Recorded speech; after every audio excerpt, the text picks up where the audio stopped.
Então vamos lá. Antes da vinda de Jesus ao mundo, o Cristo, que é a palavra grega para o hebraico Messias, já possuía títulos que expressavam a fé e a esperança do povo naquele que Deus haveria de enviar, né? Então a gente sabe que o Antigo Testamento tem essa história. Deus escolhe um povo, na verdade Deus escolhe uma família, que é a família de Abraão.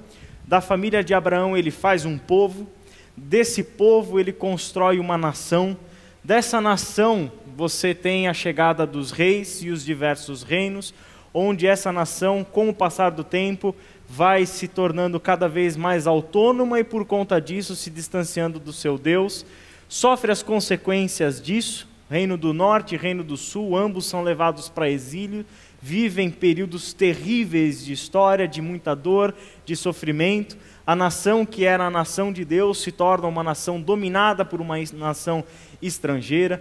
O Reino do Sul vê o templo, que era a habitação de Deus, segundo a teologia dos hebreus daquela época, completamente destruído. Jerusalém destruído, seus muros destruídos, e essa nação, então, agora, que era a nação, o povo escolhido de Deus, se vê perdida num exílio, na Babilônia primeiro, com o Reino do Sul, é claro. Só que no meio disso tudo, quer dizer, no meio de toda essa longa história que começa lá no Gênesis para nós, o que a gente vai perceber? Que Deus nunca deixou esse povo desamparado.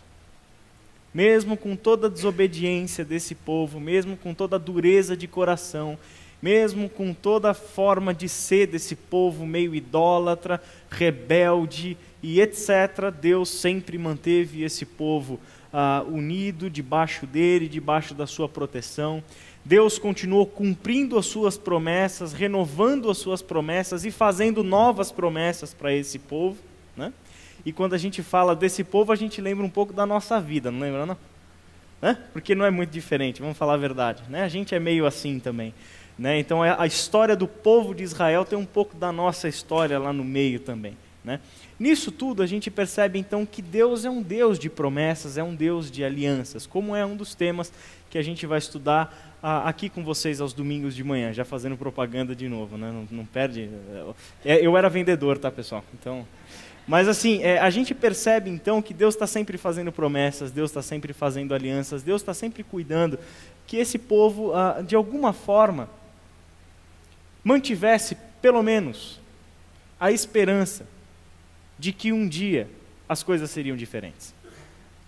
Porque não era só a questão do povo perder sua relação com Deus, não era só o povo sofrer a punição, mas era também, do meio do povo, aqueles profetas, aqueles homens e mulheres que se mantinham fiéis a Deus no meio de tanta idolatria, tanta rebeldia e tudo mais, essa gente toda se frustrava, essa gente toda lamentava, essa gente toda tinha o coração apertado, o coração machucado, porque era gente que queria caminhar com Deus, era gente que entendia o que Deus estava fazendo na história e se submetia a Deus. Só que o restante do povo não ajudava em nada. O restante do povo acabava distanciando-se cada vez mais de Deus e fazia aliança com povos vizinhos e fazia tudo que Deus dizia para não fazer e tudo mais. E essa gente mantinha o coração apertado e junto com Deus. É a história que a gente lê nos Salmos, nos profetas e tudo mais. Gente séria, gente sincera, que sempre teve a sua mente voltada para Deus, o seu coração voltado para Deus. E através dessas pessoas, Deus foi fazendo o quê? Deus foi prezando a fidelidade delas. E isso é um negócio que é interessante a gente notar. Nós temos um Deus que é fiel. E porque Ele é fiel, fidelidade é uma virtude que Ele preza em nós. Fidelidade é uma virtude que Ele exige de nós, assim como Ele é fiel. Se a gente pode dizer que nós temos que ser santos porque Deus é santo, a mesma coisa diz respeito à fidelidade. Nós temos que ser fiéis porque Deus é fiel. Não é? Isso é a fidelidade a Deus, fidelidade para com o próximo, fidelidade conjugal, fidelidade para com os amigos, fidelidade em todos os sentidos da nossa vida. Assim como Deus é fiel, Ele exige essa fidelidade de nós. E Ele, de alguma forma, a gente pode perceber isso, que Ele sempre percebe essa fidelidade, ele valoriza essa fidelidade, ele recompensa a fidelidade dos seus filhos. E ao longo do tempo, nesses altos e baixos da nação, o que é que Deus foi fazendo? Deus foi fazendo promessas para esse povo. Deus foi renovando alianças, Deus foi prometendo coisas novas, Deus foi deixando claro que aquela realidade adversa que eles viviam por causa do pecado, por causa da desobediência, por causa da rebeldia, não era a realidade final. A história não acabaria ali. Porque se dependesse do povo e da capacidade do povo de cumprir a sua parte na aliança com Deus, não existiria mais humanidade. Então Deus faz alianças consigo mesmo. Eu vou ser fiel a mim mesmo. Quer dizer, eu prometo, eu mesmo cumpro e eu mesmo faço com que essa aliança fique intacta. Porque se depender do povo, não vai ter jeito. Então Deus tem essa capacidade de fazer uma aliança na qual é Ele mesmo quem a sustenta. Né? A gente já via um prenúncio disso lá em Gênesis. Gênesis capítulo 15, Gênesis capítulo 17... Tem um lance legal na história, na primeira aliança lá, já falando da nação, que é a aliança que ele faz com Abraão. Capítulo 15, ele pede para Abraão, né, cortar os animais ao meio. Vocês já leram esse texto de Gênesis 15? Já devem ter lido. Se não leu, não leia hoje à noite, porque é pesado, você vai sonhar com um animal cortado, sangue, é uma coisa meio tragédia, assim. Mas esse texto de Gênesis 15 é Abraão fazendo algo que Deus havia mandado que ele fizesse. Então Abraão, na dúvida se de fato Deus ia ou não cumprir a sua promessa, essa promessa que tem tudo a ver com a vinda do Messias para o mundo, era o começo de uma longa jornada de Deus com um povo, e aquela primeira promessa, aquela primeira aliança que Deus vai fazer, Ele diz para Abraão: você está com dúvidas de que se eu vou ou não cumprir a minha promessa? Então Deus chega para ele e fala: então sai da sua tenda, cerre os animais ao meio, cerra os animais ao meio, acontece toda aquela cena pesada e etc. Quando se dá conta ali, Abraão, o que é que ele vê? Ele vê um fogo passando por entre os animais, por entre aqueles animais. Imagina, né, uma grande quantidade de animais separados pelo corte ao meio, forma-se então aquela passagem cheia de sangue dos animais que está ali, e ele vê aquela chama, aquele fogo passando por meio daqueles animais. Aquilo, na antiguidade, no tempo de Abraão, da origem lá da Mesopotâmia e tudo mais, Mesopotâmia, era o chamado de pacto de suzerania. Esse pacto de suzerania era feito por líderes tribais. Ou seja, eu tenho uma tribo, sou líder de uma tribo, e eu vou fazer uma aliança econômica, comercial, militar, qualquer coisa, com a tribo do testa. Aí o que a gente vai fazer? A gente precisa mostrar para as nossas duas tribos que de fato a gente tem um contrato e que nós dois vamos cumprir com a nossa parte no contrato. Então o que é que eles faziam? Reunir-se as duas tribos em normalmente um vale, e os dois líderes tribais iam lá para o meio, cerravam os animais, separavam os animais e passavam os dois juntos entre aqueles animais cerrados ao meio, e proclamando os dois em alta voz para que as duas tribos ouvissem: que isso aqui aconteça comigo se eu não cumprir a minha parte no contrato. Que isso aqui aconteça comigo. Quando Abraão vê a chama passando entre os animais, o que ele tem a ideia? Deus está passando entre os animais e dizendo o seguinte para mim: Abraão, que eu, Deus, seja cerrado ao meio se eu não cumprir o meu pacto, se eu não cumprir a minha promessa. O interessante é que Abraão não tem que passar. Quem tem que passar é Deus. E Deus passa. E Deus faz a aliança com Ele mesmo. Gênesis 17, o que Deus faz? Eu não vou exigir de você o mesmo nível de comprometimento que eu estou entrando nessa história, porque eu sei que você não tem condição de cumprir. Eu vou pedir de você obediência. E a obediência entra-se então a circuncisão, que é Gênesis 17. E ali se pede a obediência. Então, nesse primeiro pacto, nessa primeira aliança, o que a gente tem? O prenúncio de que nós estamos vendo um Deus agir na história, um Deus que agora, naquele momento único da história da humanidade, não da história bíblica, gente, da história geral, agora se revelava como um Deus único, um Deus pessoal, e um Deus que vai prometer uma longa jornada de caminhada para a restauração do ser humano, da humanidade. Porque você lembra, na promessa de Abraão, não é a sua família que vai ser abençoada. É através de você, todas as famílias da terra serão abençoadas. Deus ali, a gente já tem uma promessa de Deus que é para a universalidade, não é só para o povo judeu, não. Ali tem uma promessa em que todos nós já estávamos incluídos. Então esse Deus, desde lá do passado, ele está fazendo essas promessas. E dentro, e no bojo dessas promessas, ele tem justamente a promessa do envio do Cristo, do envio do Messias para a história da humanidade. Então, os títulos que Jesus recebeu, tanto antes, desde o período do Antigo Testamento, com as promessas messiânicas, como aqueles que ele recebeu ao longo do seu ministério e também depois da sua ressurreição, são expressões da fé dos primeiros cristãos acerca da pessoa e da obra de Jesus. Portanto, um título cristológico é um nome carregado de conceitos teológicos e atribuído a Jesus a fim de definir uma parte da sua identidade. Quer dizer, Jesus de fato é um ser complexo para nós, né? Haja vista as controvérsias que a gente já mencionou, algumas delas na segunda-feira, né? O ser humano teve sempre dificuldades de encontrar respostas para a pergunta quem é Jesus, né? Então, para essa pergunta quem é Jesus, a teologia nos dá um caminho muito interessante. A gente pode descobrir quem é Jesus a partir dos títulos que ele recebeu.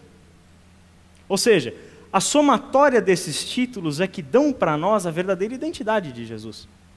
Quer dizer, não existe um título que o defina por completo, mas é somente na compreensão de todos os títulos que ele foi recebendo ao longo da história, antes, durante e depois da sua vida, é que de fato a gente vai compreender o que Deus quis revelar para a humanidade quando enviou o seu Filho Jesus. Nesse sentido, o Novo Testamento apresenta diversas cristologias, ou seja, afirmações sobre Jesus, várias formas, algumas certas, outras erradas, de se compreender Jesus Cristo, né? Um exemplo de forma certa é quando a gente afirma que Jesus é o Cristo.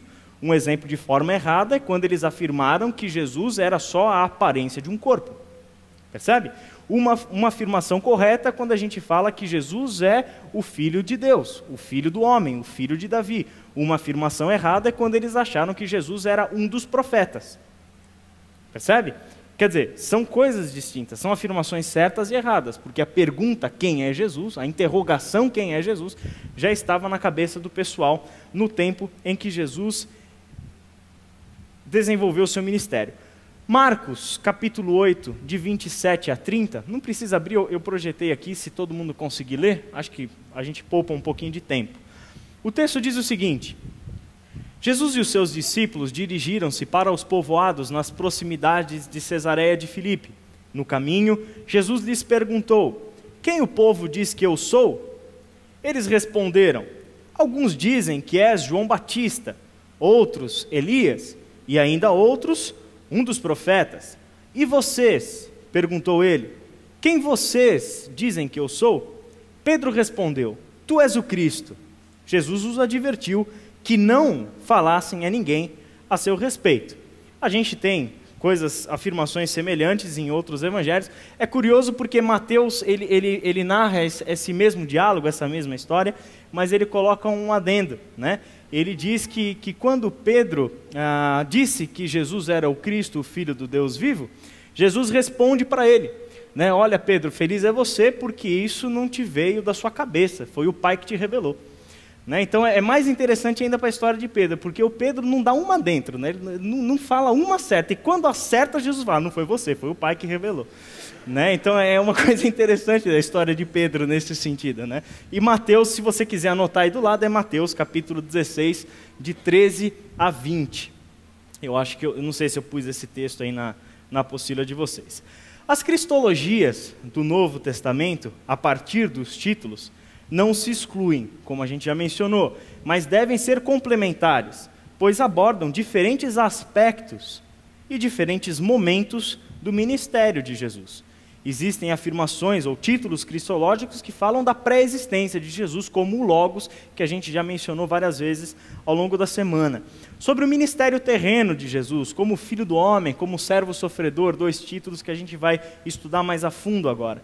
E o ministério atual e o ministério futuro de Jesus, quando foi atribuído a Jesus o título de Kyrios, que significa Senhor. Esse é um título também muito importante para a igreja primitiva e que depois a gente vai falar um pouquinho sobre ele.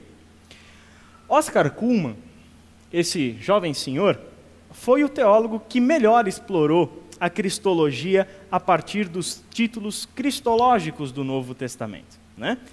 Ele ficou estudando tanto tempo aquelas controvérsias todas que ele perdeu todos os cabelos, ó, aquelas controvérsias de segunda-feira, sabe? Quer dizer, é tanta coisa que foi afirmada ao longo da história da igreja, sobre discussão sobre quem é Jesus, se era Deus, se não é Deus, se é metade Deus, se é metade homem, ou seja, todas aquelas discussões intermináveis. O Oscar Cullmann falou, não é possível que seja por aí o caminho da resposta sobre quem é Jesus. Então, o Oscar Cullmann foi o pesquisador, um ótimo pesquisador, do qual eu sou fã desde a época que eu estava na graduação.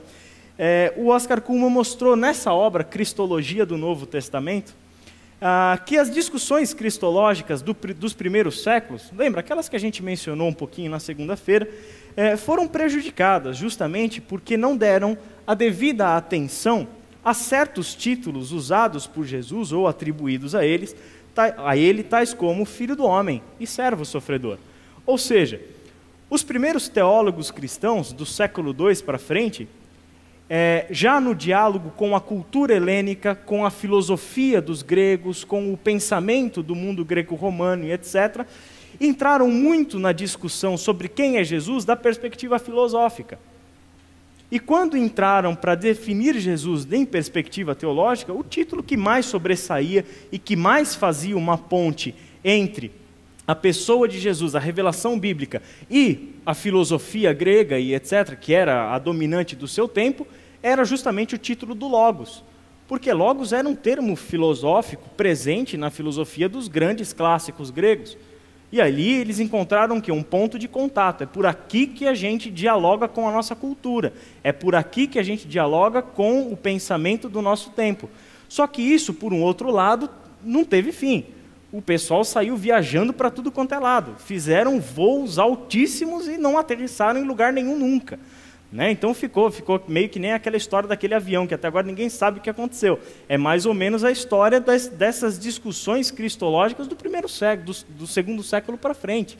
Eram viagens terríveis, assim, eram causa de cismas entre igrejas, etc., entre pessoas, era um sendo condenado como herege, ou seja, aquilo que era para ser uma revelação do Evangelho, da vontade de Deus, foi se tornando cada vez mais uma fonte de discórdia, uma fonte de discussão e de separação entre as pessoas. Então, nessa sua obra, ele mostra o seguinte: a melhor maneira de nós compreendermos quem é Jesus, a melhor maneira de nós fazermos uma cristologia da perspectiva da teologia bíblica, é justamente analisar Jesus a partir dos títulos que ele recebeu ao longo do tempo.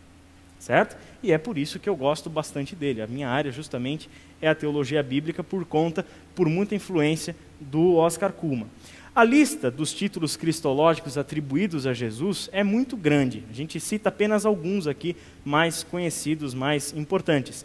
Cristo, Senhor, Filho do Homem, Salvador, Sumo Sacerdote. Sumo Sacerdote a gente vê bastante na carta aos Hebreus, né? Logos, que é um título que só aparece nos textos de João. Filho de Davi, Filho de Deus, Alfa e o Ômega, como aparece no Apocalipse, Mestre, Profeta e etc. E a lista continua.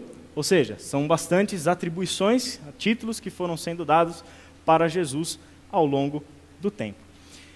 Com relação ao Cristo e o Messias, a gente não vai gastar muito tempo falando sobre esse título, porque o Fábio já falou sobre ele na terça-feira. Mas o que a gente pode dizer, só para relembrar, foi o título mais importante que Jesus recebeu. Ele é tão comum que pode ser confundido como se fosse um segundo nome, Jesus Cristo, ou em alguns casos, como Romanos, por exemplo, e alguns outros textos de Paulo, até mesmo Paulo escrevia Cristo Jesus, como se fosse o Cristo, o título, o primeiro nome, e Jesus, o seu segundo nome. Então dá para a gente perceber a importância que o Cristo teve, porque Cristo, na verdade, era o Messias, era a identificação dele como o enviado da parte de Deus. Então, partindo desse conceito de que Cristo, ou seja, de que Jesus é o Cristo, de que Jesus é o Messias, qual é a necessidade, aonde esse título nos leva? Nos leva justamente para as promessas de Deus no Antigo Testamento, coisa que o Fábio também já mencionou para vocês na segunda-feira. Na terça-feira, mas uma em especial é quando a gente fala da nova aliança. Essa nova aliança, da qual a gente vai conversar um pouquinho agora, ela aparece lá no livro do profeta Jeremias. E o livro do profeta Jeremias é um livro que foi escrito, a sua profecia, o seu ministério aconteceu justamente no período crítico do Reino do Sul, que foi o período da dominação babilônica. Foi justamente quando o Reino do Sul perde a sua liberdade, quando Jerusalém ia ser destruída, quando o templo seria destruído, quando a nação de Judá seria levada para o cativeiro da Babilônia, e de lá só sairia de dominação em dominação, viveria sempre escravizada. Então, de todo esse período, Jeremias foi o cara responsabilizado por Deus para trazer essa mensagem para o seu povo. Uma mensagem duríssima. E não é à toa que Jeremias foi um profeta rejeitado pela sua própria nação. Passou por situações muito complicadas, apanhou, foi preso, a coisa foi feia para Jeremias. Porque a mensagem de Jeremias, quando todo mundo queria ouvir uma mensagem profética dizendo o seguinte: Deus vai dar a vitória, Deus vai dar para nós a prosperidade, Deus vai derrotar os nossos inimigos. Quando todo mundo queria ouvir que 10 mil cairão à sua direita e não sei quantos mil à sua esquerda e não sei quantos atrás e na frente e ninguém vai ser abalado. Quando essa era a mensagem que o povo queria ouvir, qual foi a mensagem de Jeremias? Deus está trazendo os caldeus, que são os babilônios, vão subjugar a nossa nação, e a mensagem de Deus para vocês é que vocês se submetam a eles. Porque quem está trazendo eles é o próprio Deus. A minha mensagem é a seguinte: não lutem contra, não façam absolutamente nada contra os caldeus, porque eles são instrumentos na mão de Deus. Se submetam a eles. Entende? Obviamente que rei nenhum, que governante nenhum, que pessoa nenhuma queria ouvir uma mensagem desse tipo. Só que no meio dessa mensagem toda, mensagem de destruição, o livro de Jeremias é pesado nesse sentido. São palavras duras que Deus profere contra o seu próprio povo. Por causa do pecado do povo, por causa da idolatria, Deus estava punindo realmente o seu povo. Só que essa punição também não era o final da história. Essa punição, esse cativeiro não era o fim da história. Deus tinha um propósito maior com isso tudo, e o propósito maior era fazer valer a aliança que um dia ele tinha feito com o seu povo. O propósito maior era que, por meio da disciplina que ele dava aos seus filhos, porque os amava, ele faria uma restauração e faria uma nova aliança. Essa era o propósito maior de Deus no meio desse cenário adverso todo, onde o povo teria que pagar pelas consequências dos seus pecados. Então, a nova aliança que Israel aguardava se cumprir em Jesus. O texto mais claro de Jeremias sobre ela está exatamente entre os textos do capítulo 30 ao capítulo 33, que a gente só vai ler alguns versículos para a gente ter uma noção do que essa profecia acerca de Jesus diz para nós. Certamente vêm os dias, diz o Senhor, em que mudarei a sorte do meu povo, Israel e Judá, e os farei retornar à terra que dei aos seus antepassados. E eles a possuirão, declara o Senhor. Naquele dia, declara o Senhor dos exércitos, quebrarei o jugo que está sobre o pescoço deles e arrebentarei as suas correntes. Não mais serão escravizados pelos estrangeiros, servirão ao Senhor, o seu Deus, e a Davi, seu rei, que darei a eles. Opa, peraí, como assim Davi, o seu rei? Davi já tinha morrido muito tempo antes. Que história é essa de que Davi seria o rei deles? Aqui já tem um elemento interessante nessa história. Aqui já dá para dizer, porque eles não eram espíritas reencarnacionistas naquela época, então eles não criam que Davi iria reencarnar. Então a ideia não é essa. significa que existe um elemento escatológico, ou seja, significa que um elemento que apontava para o futuro da nação, onde Deus traria alguém da linhagem de Davi. Deus traria para o mundo, para o cenário e para a restauração do seu povo, alguém da linhagem de Davi, justamente porque Deus havia feito uma aliança com Davi. E a aliança que Deus fez com Davi consistia em perpetuar o trono de Davi. A aliança que Deus fez com Davi dizia o seguinte: jamais lhe faltarão herdeiros, o seu trono será perpétuo. E é o interessante que a gente sabe que isso se cumpre em Jesus, e que a gente sabe que quando você lê lá no Apocalipse, no último capítulo do Apocalipse, né? O apagar das luzes do Novo Testamento, o que você vê lá? Que aquele que é da raiz de Davi venceu. E que ele tem o governo sobre todas as coisas. Essa era uma promessa que Deus estava trazendo de volta ao cenário histórico no meio de uma tribulação muito grande para a nação de Israel. Quando a gente compara essas palavras de quebrar o jugo, de libertar da dominação estrangeira, quando a gente lê esses textos e compara com algumas passagens do Novo Testamento, a gente percebe que Jesus não foi tão bem compreendido assim pelas pessoas do seu tempo. Abra, por exemplo, em Lucas, capítulo 24.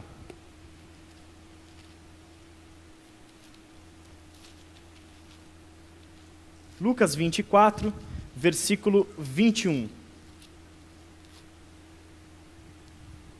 Depois que Jesus já havia sido crucificado, ressuscitado, ele aparece a 2 discípulos que já estavam sem esperanças, indo embora de Jerusalém, e no capítulo 24 de Lucas, versículo 21, nós lemos o seguinte: a palavra dos discípulos para Jesus, sem saber que era com Jesus que eles estavam conversando.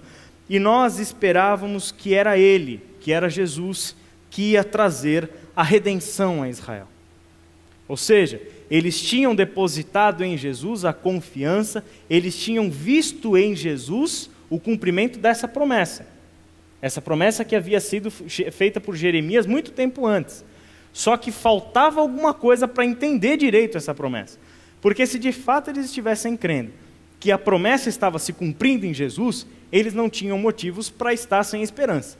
Eles não tinham motivos para dizer, e nós tínhamos a esperança, nós tínhamos a ideia de que ele seria o restaurador de Israel. O mesmo a gente vê em Atos capítulo 1, versículo 6.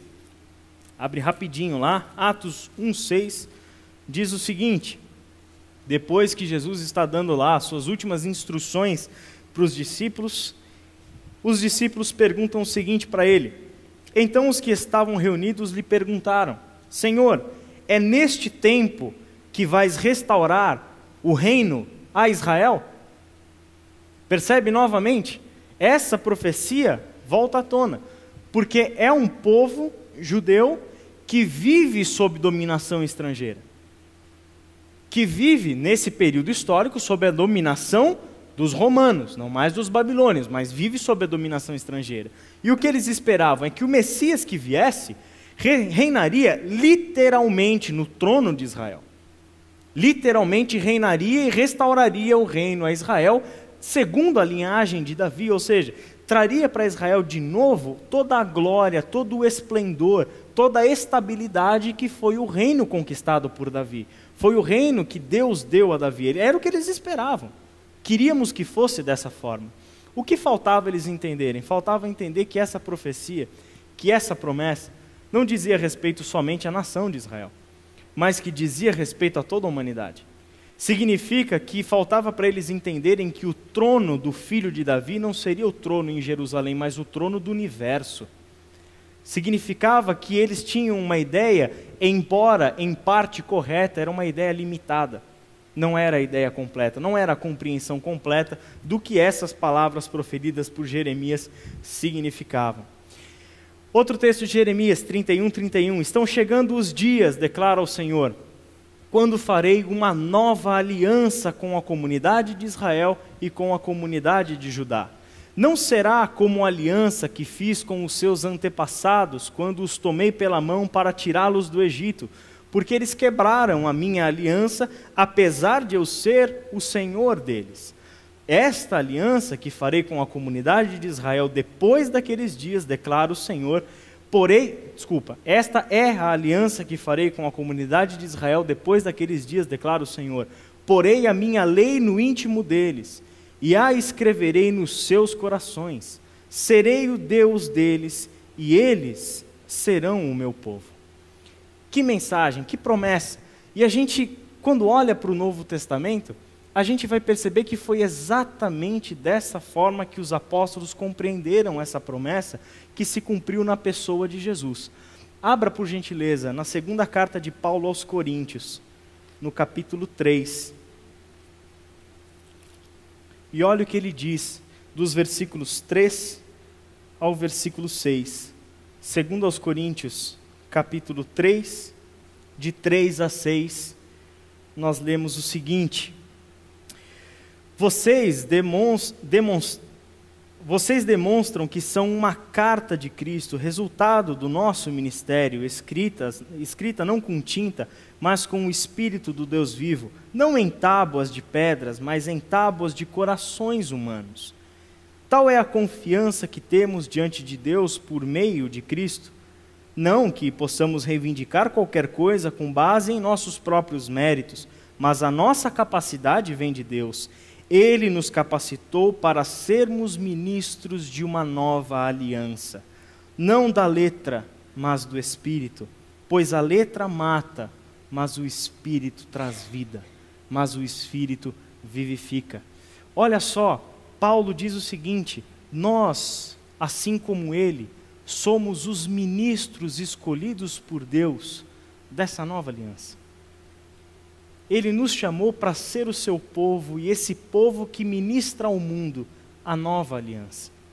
Essa nova aliança que um dia Deus prometeu a Jeremias se cumpria na pessoa de Jesus e tem uma conexão direta com a nossa ação no mundo, com a nossa responsabilidade na história. O mesmo sentido desse negócio de colocar a coisa para dentro, para o íntimo.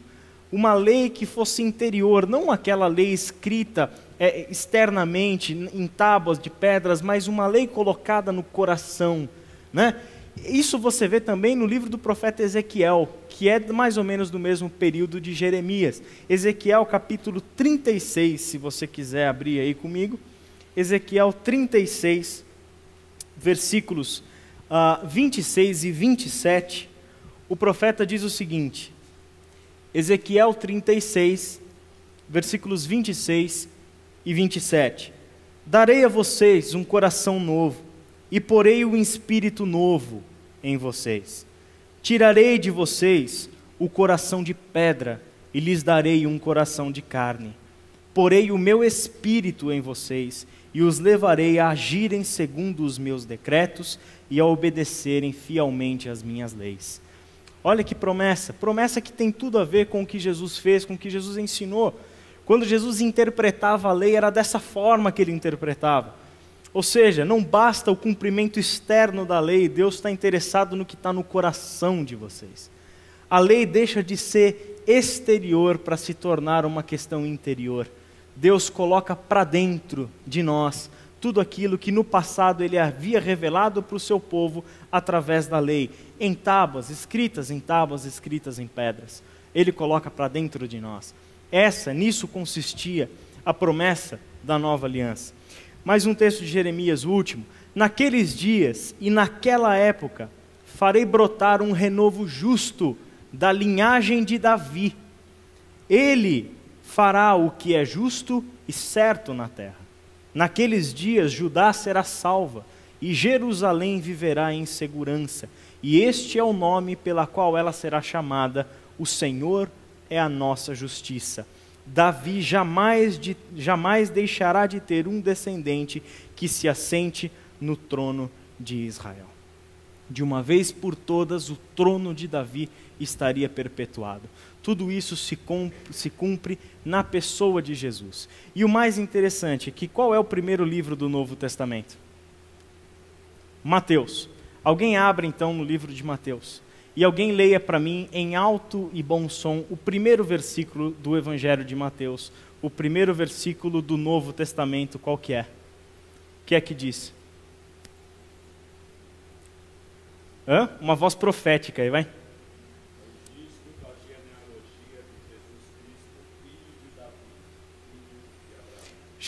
Registro da genealogia de Jesus Cristo, que é filho de quem? O filho de Davi. Alguém da linhagem de Davi, que Deus traria ao mundo, e que na sua linhagem, então ele perpetuaria, traria de uma vez por todas o seu reino, o seu domínio sobre toda a terra. O que faltava para o povo entender era essa dimensão muito mais ampla. Enquanto eles esperavam um rei que substituísse Herodes, Deus deu para eles um rei que governaria sobre todo o universo e para todo sempre. Então, o Cristo era a esperança de Israel, mas revelou ser a esperança para toda a raça humana, para toda a humanidade. Mais do que um reino restaurado a Israel, Jesus estabeleceu um reino eterno, onde nova aliança, onde nova criação e aonde nova vida estão ao alcance de todos que se arrependem e creem no Evangelho. É por isso que quando a gente fala da mensagem de Jesus acerca do reino de Deus, não tem como a gente associar reino com uma instituição. A igreja não é o reino de Deus, a igreja está sob o reinado de Deus. O reino de Deus não é somente um elemento futuro, um lugar futuro, mas o reino de Deus já está presente no curso da história, no curso do tempo. O reino de Deus, que melhor traduzido por reinado de Deus, é justamente a atividade dele como soberano sobre as nossas vidas. E é aqui que ele está reinando. Nós somos o trono que Deus decidiu habitar. É aqui que ele reina. E através de nós é que ele mostra o seu reinado para o mundo. Entende a dimensão, como isso é mais amplo? Eles esperavam algo exterior, algo visível, algo palpável, como o reino, como o trono, como o cetro de ouro, como exército, espada, capacete, colete. Eles esperavam essas coisas. Só que aí Deus chega, vocês não entenderam o negócio. Eu vou mostrar para vocês o seguinte, que agora eu deixo para o mundo, e de forma muito clara, a lei que um dia eu deixei gravada em pedras, agora eu escrevo no coração de vocês. E o detalhe interessante é que eu vou dar para o mundo, vocês, como propagadores dessa nova aliança. Significa que a lei que um dia foi gravada em pedras, hoje está gravada nas nossas vidas, e que a forma como nós vivemos é o que testemunha, é o que dá corpo, é o que dá forma ao reinado de Deus na terra, presente, vivo, ativo nesse mundo. Eu gosto muito de um texto que Paulo escreveu em Efésios, capítulo 2, versículo 10. Quando Paulo tinha umas ideias meio poéticas, ele realmente brilhava quando escrevia essas coisas. E num momento de muita inspiração, Efésios 2:10, Paulo escreveu o seguinte: porque somos criação de Deus, realizada em Cristo Jesus, para fazermos boas obras, as quais Deus preparou antes para nós as praticarmos. Essa palavra, nós somos criação de Deus, essa palavra criação, no texto original, é poema. Poema. Era obra de um poeta. Nós somos um poema de Deus, uma feitura de Deus. É um poema que Deus decidiu dar para a humanidade. Você já parou para pensar na sua vida com esses termos? De certa forma, a sua vida é um poema escrito pelo próprio Deus, para que o mundo leia esse poema, ou seja, para que o mundo veja as obras, o resultado, a beleza que esse poema escrito por Deus, que é a sua vida e que é a minha vida, tem, para que dessa forma Ele seja glorificado? Para que o mundo olhe para as nossas vidas e perceba o seguinte: eu vejo aqui alguém que é a imagem e semelhança de Deus. Eu vejo alguém aqui que é a imagem do Cristo. Eu vejo alguém que vive sob o domínio de Deus. Eu vejo alguém que vive sob o reinado de Deus. Nós somos essa mensagem ambulante que Deus deu para o mundo. Nós mostramos o reino na nossa forma de viver. Ele poderia muito bem ter resolvido a história lá em Israel, assumido o trono. Inclusive as tentações que ele passou em Mateus 4 lá eram justamente nesse sentido, dele assumir o trono que era de direito, porque ele era um descendente de Davi, e Satanás tentou ele justamente nesse ponto. Eu te dou o domínio sobre a terra, eu te dou os governos desse mundo se você se curvar e me adorar. Ele foi tentado como um homem justamente nesse ponto, de assumir o governo e o domínio sobre aquilo que de fato lhe era de direito. Ele era descendente de Davi, ele era um herdeiro real do trono de Israel. Só que Jesus se mantém firme no propósito que o Pai havia dado para ele. Aquilo que poderia ser para ele uma grande glória, aquilo que poderia ser para Jesus o fim do sofrimento que o aguardava e que ele já estava consciente, Jesus decide, por fidelidade e por obediência ao Pai, negar, vencer a tentação e se submeter à vontade do Pai, mesmo sabendo que a vontade do Pai o levaria até a cruz, mesmo sabendo que a vontade do Pai o levaria à morte, ele se mantém obediente, vence a tentação e graças a Deus por isso.